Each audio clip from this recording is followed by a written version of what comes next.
Alright guys, Murph's here, and today we're going to do a little comparison between two different styles of pump-action shotgun bolts.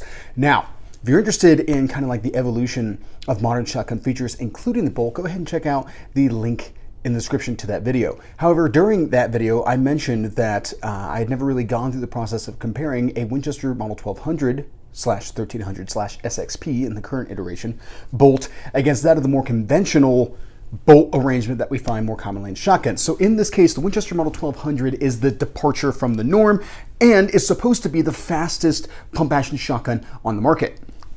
/1300/SXP. SSP is the normal. I don't have an SXP. I do have several Winchester Model 1200s, which if you're interested in a review on that, go ahead and check out the link in the description.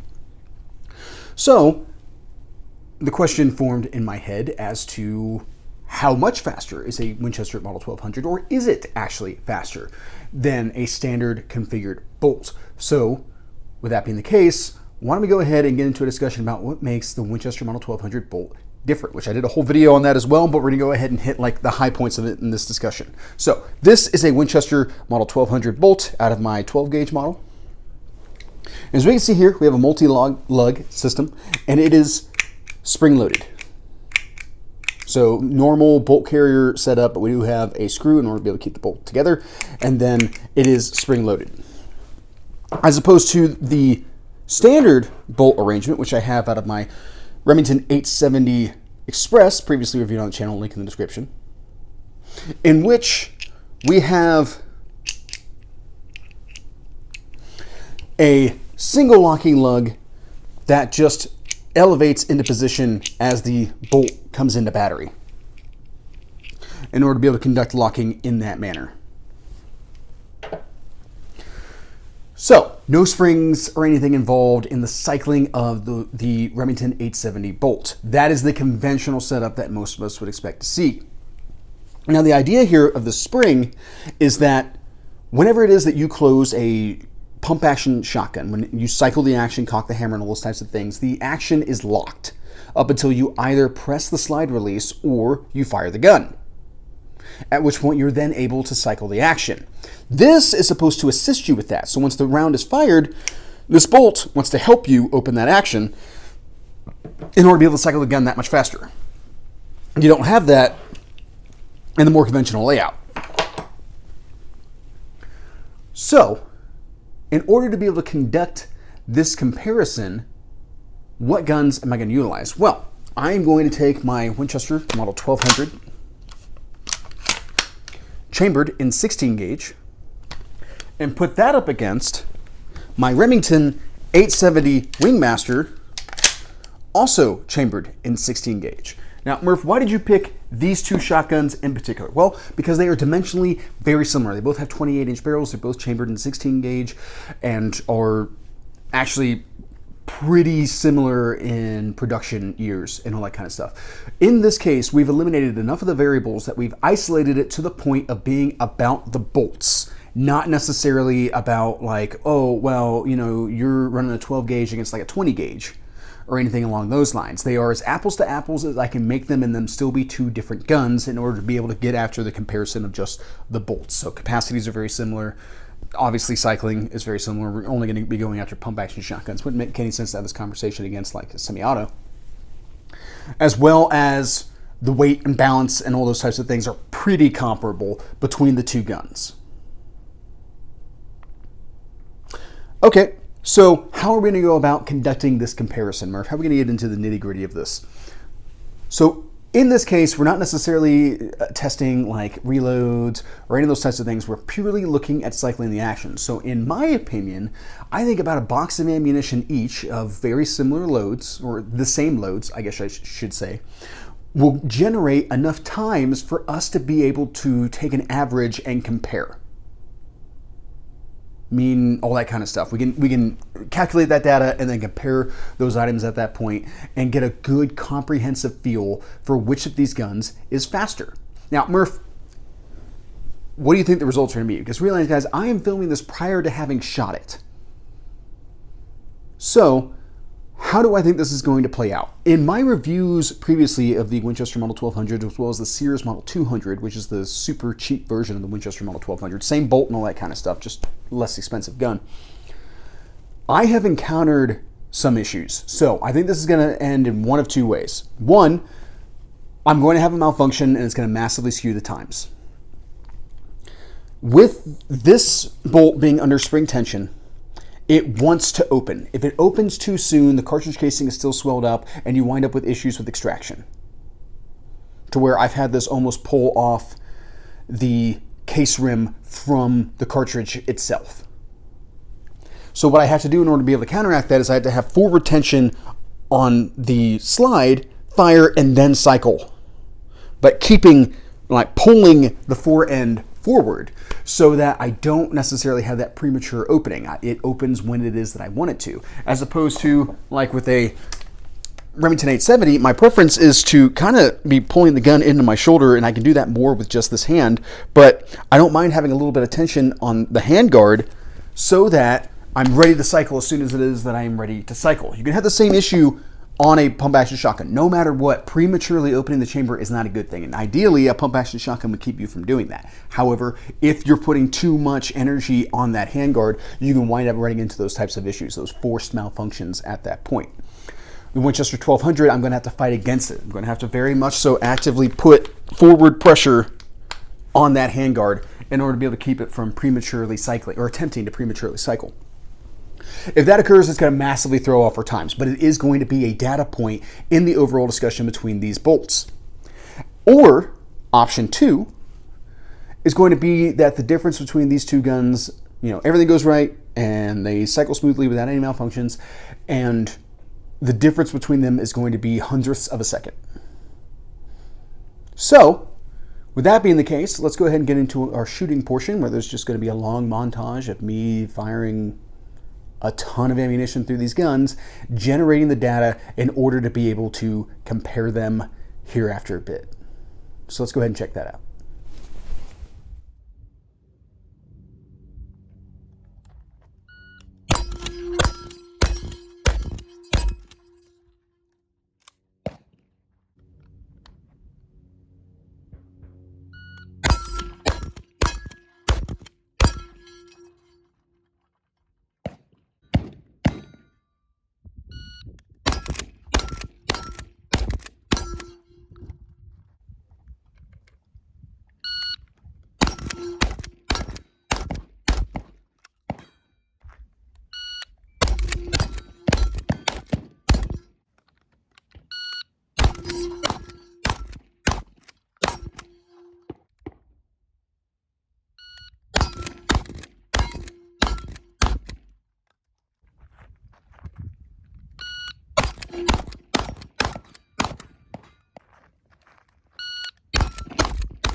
All right, guys, and we're back. And as you can see, the scenery has changed. Quite a few weeks have passed since I filmed the first part of this video.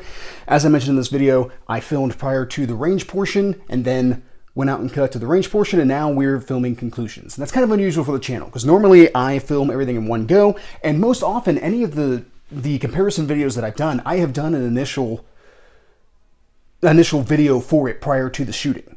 And then a lot of times I wind up either coming up with data points that I want to touch on in the pre-portion of the video, or I decide that I didn't like that pre-video entirely and I wind up refilming the whole thing after shooting. In this case, I was pretty happy with the first portion, and now we're into what is effectively the third portion because we got all the shooting videos in between. Now, another caveat that I want to go ahead and get after is we also might have noticed that there was a difference in the shooting videos as well. And that is because I went out to the range to film the comparison portion of this video, and I walked up, got my shot timer ready, fired my first string of shots, and then went and looked at my shot timer and it had turned itself off. I thought that was very strange, so I turned it back on. It reflected the time because that style of shot timer, when you turn it off, when it comes back on, it gives you back all of your previous data from your last shot string, and it doesn't go away until you shoot your next shot string.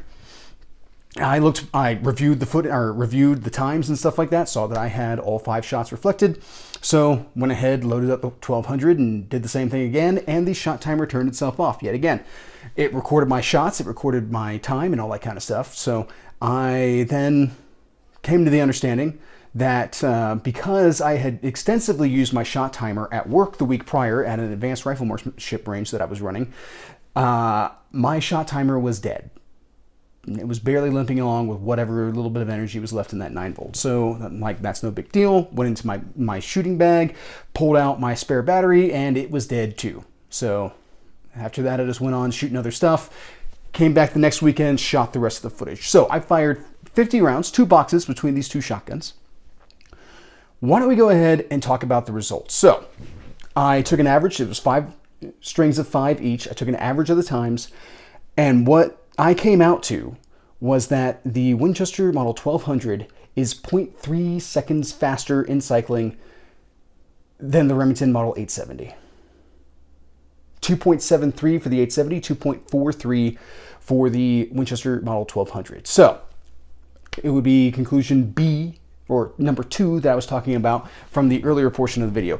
I would consider 0.3 seconds, sub 0.5 second times to be kind of irrelevant. It's not going to be that big of a difference. You don't need to run out and sell all of your Remington 870s and go and buy Winchester SXPs or hunt down some old 1200s or 1300s.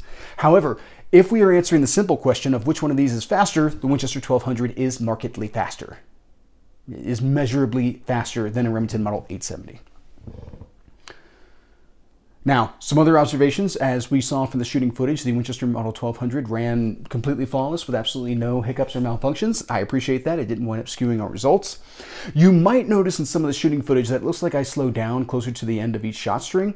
That's a twofold reason there. One, I shot these shotguns pretty fast, like back to back, not a whole lot of rest in between. I loaded up one gun, emptied all 5 rounds, went, set it down, grabbed the next shotgun, loaded it up, reset the camera, and went and shot it. Like, there was no real rest period. So I was taking a bit of a beating. I was shooting high brass loads out of these guns, so it's not like I was shooting like target loads or anything along those lines. Also, the second portion of this is that I wanted to make sure that I was giving the 1200 that full stroke so that I did not run into any malfunction issues with it, and that seems to have worked out pretty good. Now, guys, upon further review, I realized that I made another little mistake, and that is I grabbed 2 boxes of Federal ammunition, right? And both said number 6 shot, and that's where I stopped looking. However, when I went to cut the tops off of the box, off of just one of the boxes, it was like, all right, cool. That was when I realized that I actually had 2 different loads here. So I have a 1 ounce number 6 shot with a 2.5 dram, with a muzzle velocity of 1165 feet per second. And then the other box was 1 1/8 ounce shot at 3 1/4 dram with 1,295 feet per second, which if you're interested in dram and what all that kind of stuff means, I do have a whole video on shotgun terminology. So check that out, linked in the description. Now, guys, I could not tell you in what order I shot these boxes at all, which means that when you consider that it was 5 shot strings per gun, and these are 25 round boxes, there is a inequity between how many times one of these loads got run through one of these shotguns, and I couldn't possibly tell you which one. Now, of course, guys, this is not a scientific comparison by any means. This is not something that you're meant to derive some sort of deeper meaning from, or conclusion or anything along those lines. This is just to give you data, as most things are here on the channel. Some context to whatever it is that you might be discussing. And then B, entertainment value. For anybody who has a soft spot for the Winchester Model 1200 like I do, but also really likes the Remington Model 870. A pros and cons type discussion, if you will. So with that being the case, I decided to go back and throw out the worst times for each shotgun and then re-crunch the averages and see how these came out. And our difference became 0.19, still in favor of the Winchester Model 1200. Now, that's an even more negligible difference than what we talked about before, but it's still favoring the Winchester Model 1200. It's still technically faster than the Remington Model 870. The final point that I want to discuss here is that as I shot these guns, my times got faster and faster. That shouldn't be a surprise. I'm getting more practice with the guns and all that kind of stuff. And also keep in mind, guys, like I was shooting at that steel target, but I wasn't necessarily looking to register all the hits on the steel target, because in order to do that, I would have to wait for that steel target to stop winging around and all that kind of stuff. And this isn't necessarily about accuracy as much as it's about cycling. And then, I just need to have something to shoot at. And if I can stack more hits on that steel, that's great. So don't necessarily get caught up in the shooting footage of like not every shot cup hitting that steel. But I was looking over the times, and something that I noticed was the 870 came in at roughly 2.5 on average. Its outliers being in the 3-second realm, but it had 3 different shot times. It was like 2.39, 2.45, and 2.60 in that kind of middle ground of the 2-second frame. The Winchester Model 1200 had some stuff in the 2s, had a couple in the 3s, but my very last shot string with it was 1.09. So 1.30 seconds faster than the Remington 870's fastest time. And 1.09 is pretty blazing when you consider, like, that's a big standout from everything else. Now, Murph, I bet you if you'd run another shot string through the Remington Model 870, you would have had very similar results. And you're probably right about that. I'm not even going to attempt to argue that. However, first off, I have to draw the line at some point. And second off, given this data, I don't think the 870 would have gotten any lower than a 1.5 range. And I think more realistically, probably in the high 1s for a final time. And that's just a guesstimate based off of this stuff. But that's my projection at this point. Now, what do I draw from this personally, since these are my guns and, I enjoy guns and all that kind of stuff? Well, what I draw from this is that I need a riot or police version of the Winchester Model 1200. I've always kind of felt that way because I absolutely love the Winchester 1200 shotgun. Huge fan, and that's why I have 3 of them, and then also the Sears variant. And I would love to have one with an extended magazine tube, a little bit shorter barrel, and something that I could have is kind of like a bare bones shotgun. Now, does that mean, or bare bones fighting shotgun? Now, does that mean that I no longer have a place for the Remington Model 870? No, absolutely not. I also want a Remington 870 tactical, and they still produce those as well, so I can get more modern versions of the Remington 870 in a tactical type variant, so 3-inch chamberings and all that kind of stuff. I'm not going to be able to do that with the Winchester Model 1200. All right, guys. I think this pretty much covers my thoughts on this particular subject. I hope you guys found this interesting. That's pretty much what I got. Have a good day.